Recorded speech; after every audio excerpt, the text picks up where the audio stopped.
This video shows how to wire the Cat5 cable to the Sanco air-water heat pump.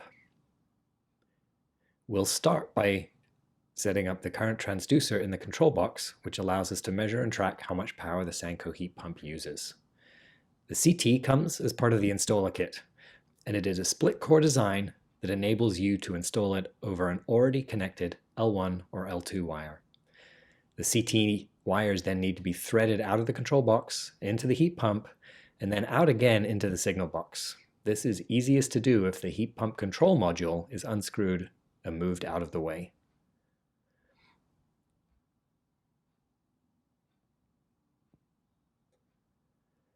The next step is to make all the connections in the signal box. We want to start by making sure we've removed 4 to 5 inches of the outer sheathing of the Cat5 cable.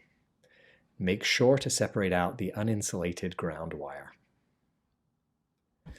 And now secure the Cat5 cable to the Sanco heat pump using the strain relief clips that are already on the heat pump. The orange and orange-white wires are connected with IDC connectors to the HP terminal wire. This HP terminal wire has spade lugs on one end, and it is in the install kit. IDC connectors do not require wires to be stripped. The clear back allows you to visually check both wires are fully inserted into the IDC connector, and then a small pair of pliers can be used to crimp the orange colored tab on the IDC connector completely flush with the casing. You'll see some grease being pushed out, which enables this connector to be a waterproof and long-lasting connection.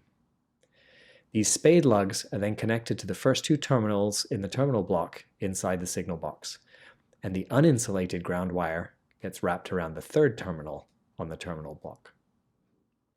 The blue and blue-white wires are connected using IDC connectors to the T7 air probe. This is a thermistor, and it is part of the install kit. The brown-white wire connects to the white lead from the CT, and the brown wire connects to the black lead from the CT, again with IDC connectors.